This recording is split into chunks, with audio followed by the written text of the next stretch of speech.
Hello, this is Gihan Pereira. Thank you so much for joining me. I want to talk today about your responsibility as a leader or a manager when it comes to using AI in your team and in your organization. We're coming up to the end of 2023, and just last week was a year since the launch of ChatGPT. So we could say, happy birthday, ChatGPT.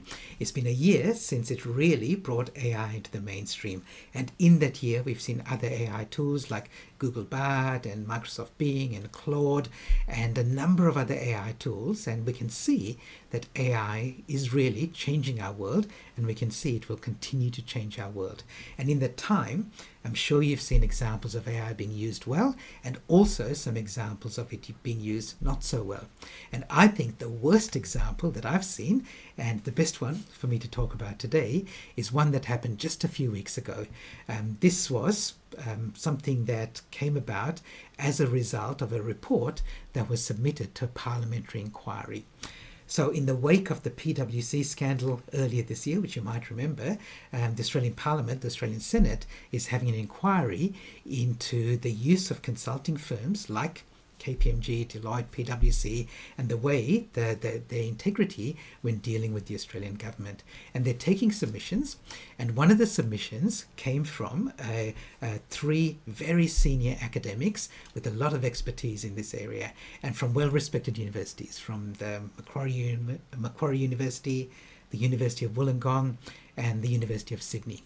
And they submitted a report talking about with specific examples of serious wrongdoing by these consulting firms.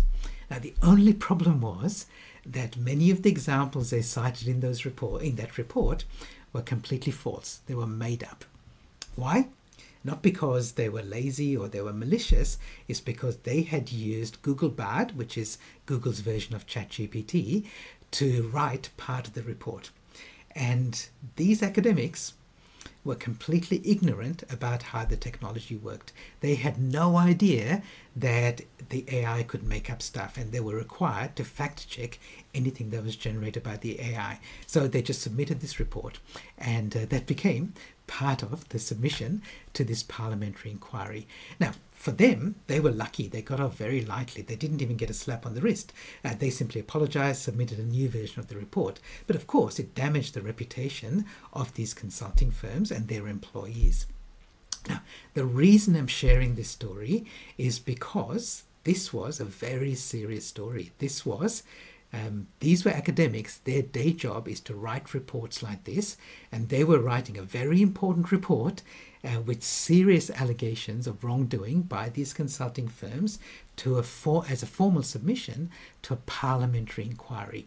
So this is not some random student using ChatGPT to try and get a better mark on an exam.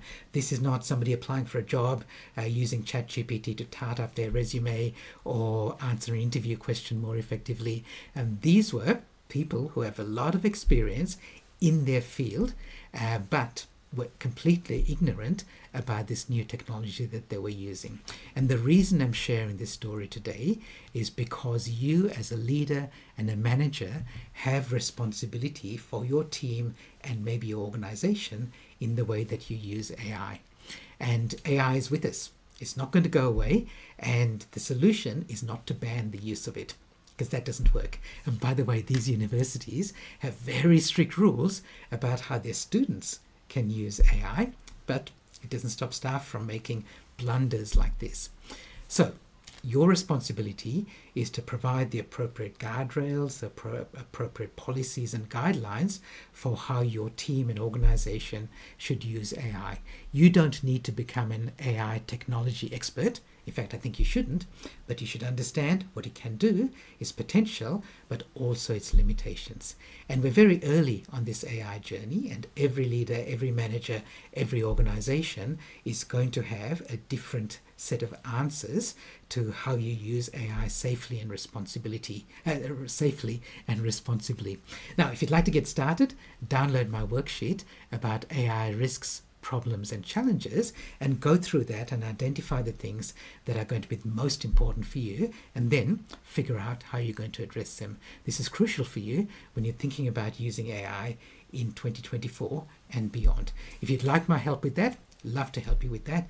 This is exactly what I do, work with leaders and organizations and teams to use AI safely and responsibly. So please get in touch if you'd like to do that. But even before that, download the worksheet and work through it for yourself and with your team as well. I'm sure you'll find it useful. I'll see you in the future.